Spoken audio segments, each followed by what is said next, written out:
Woo!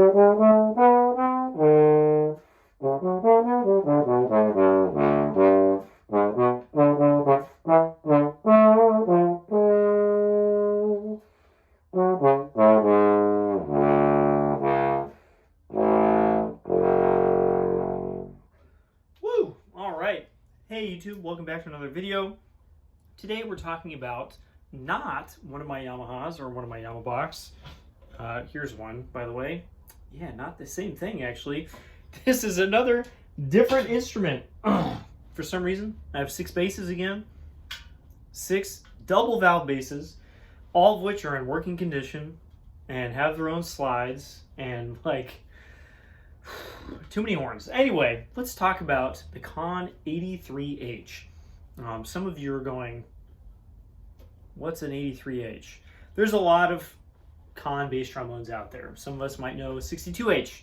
There's the modern one. They're everywhere in a lot of schools and stuff. Not bad horns. Not amazing horns on average. There's the old Hero 62H. Tuning and slide. Red bell. Dependent. There we go. That was the word I was looking for. Those can be pretty good. There's something special about those. There's the 60H, single valve version of that. There's the 70H. Maybe you're more into Conns than some other people. That's a tuning and slide single valve instrument, and they can be very, very cool. There's a 72H, which is similar, but it has bell tuning instead. We go back. There's the Conn Fuchs, Fuchs. I believe he was the bass trombonist of the Boston Symphony, but do not quote me on that. Might be Cleveland. He had these horns kind of, I don't know, made or something. Anyway, they have dimensions much more like the modern Bach 50, which is larger than contemporary instruments throughout the tuning slide and the bell stem and the bell throat. Just kind of more modern dimensions. After that, Conn actually made things smaller again. That's with the 70H, 72H stuff. That stuff is sized a little bit smaller. 62H, bigger again, more like the Fuchs. There's the 112H, which I have showed on the channel a few times. Not bad horns. But 83H doesn't get talked about a lot. Why is that? Well, for one, this was made in the Abilene period. So this is after Elkhart, all the good Conns. And before modern Elkhart, which is modern Conns, there's kind of a null zone where they moved to Abilene, Texas, 1970, and made slightly less quality instruments for a while. They used some of the same designs. The 88H has never stopped production, of course. Those existed at the same time as well, and generally are held in much less regard than an Elkhart 88H. They also made 62Hs for a little bit in Abilene. And later on, I believe, don't quote me on this, late 70s and definitely early 80s, they made the 83H. Bach had come out with the 50B3, I think sometime in the 70s, because there are Corporation 50B3s. That's an independent bass trombone. That's something to compete with, because players are now wanting to go, hey, I got 2 valves. Why can't I use the second one by itself? That sounds neat. Why can't I do that? 50B3O exists. I don't think they're amazing instruments by themselves, but Conn has to compete with that. And so they come out with the 83H, which uses the same bell mandrel tuning slide, and I believe slide as the 73H, which is a dependent valve version of the 72H. Lots of numbers here. Basically, this is the small side of the Conn family, and they decided to make a dependent version of it. And maybe since it was Abilene, maybe not. They're just not held in very high regard. I've heard so much mad smack talked about the 83H. People are just like, oh yeah, they're trash. Don't even think about them. Pros, amateurs, everyone's just like, oh yeah, 83H, awful. Just like, once you look at one, you know, you're never going to play the same. They're just so bad. And so I've actually been looking for one for a while for a reasonable price, because I'm like, are they that bad? Usually I find that horns are kind of not that bad. And I finally found this one for an extremely cheap price, and I nabbed it, and funnily enough, I got it out, put it on a stand, took a picture and sent it to my tech, Ben Hansen, who has built a lot of stuff for me. He built my monster bass, for instance, a lot of other stuff. And he was like, oh, I built that one. Literally, this instrument, not at Conn, but someone sent him this. It was like missing the linkage and needed some work. He put in new valves. These are actually Bach rotors, and added a G flat slide, which was never an option on the 83H. So I did not get a stock 83H. I got one built by my tech like 10 years after he made it. So this is not a stock one. I can't really speak to how the exact stock instrument plays. Maybe someday I will. But I can talk to how this one plays. And I think it brings up an interesting point about how much the bass trombone has evolved in the last just 50 years. Not even counting the last 100 years, which it has changed a lot as well, but just the last 50. This came out in the mid-80s, and a horn like this, maybe even with upgraded valves, could have existed 50 years ago. And the point I'm trying to make is it's not very easy to play. This is not a bad bass trombone, but it's not a great one as it is. Even with upgraded rotors, these have been milled out a little bit to make them a little more open. With the G flat slide, it's got a good slide, it's got good linkage. It's just not very easy to play. I literally have to use this with my 1 1/4 GM with a really big old throat on it, or it's even more stuffy. It's just difficult.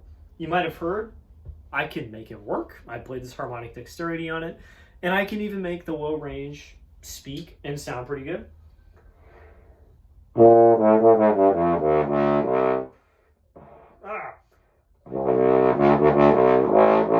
Even right there, I came at it with just quite not the right setting. Didn't work.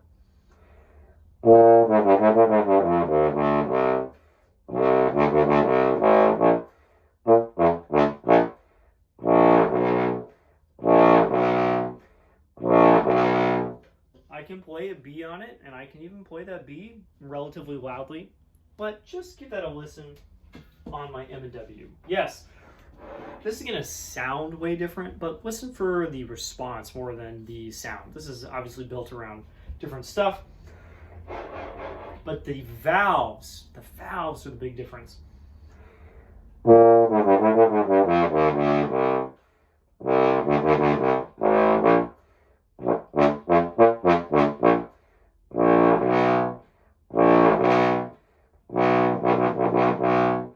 It's just worlds easier, even playing it cold, and literally it's like 64 degrees in here. This is freezing. I can play just without thinking. I can play that range. I have more time on the M&W for sure. I have a feeling that doesn't really make a difference. This is just more difficult to play and gives us insight, hey cat, into just how much more work, I'm going to say vintage, but bass trombonists in this period, even just 50 years ago, had to put in to just play music. I think it informs a lot of the musical choices they had to make, the way horns sounded, the way they sounded on recordings and stuff. It's because they're just not that easy to play. And what I think is interesting is that around the same time, maybe just a little bit later, this existed.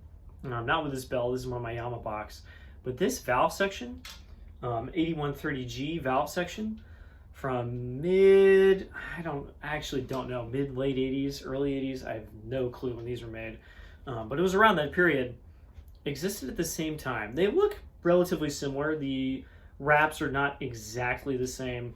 The tubes coming into the F attachment are not exactly the same. But this is just radically more modern, easier to play, just more even. Everything about it is just straight up better than this 83H.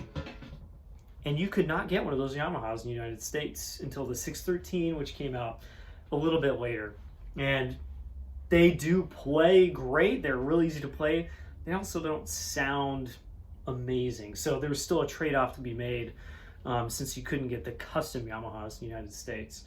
And I just think that's really interesting, just how much more work you had to put in to make a great sound and like do all these things compared to pretty much everybody else. I think bass trombone has come farther in the last 50 years than almost any other instrument you care to name in the band, orchestra, jazz world. This one has gotten so much better. So real quick, this has got yellow outers, nickel crook, 562 slides, narrow. This has Bach 50 rotors. It's got the closed strap. I'm not worried about that. G-flat slide made by Ben. It's got a bow guard on the tuning slide. I don't think that would have been original, but I don't know. Maybe I'm wrong.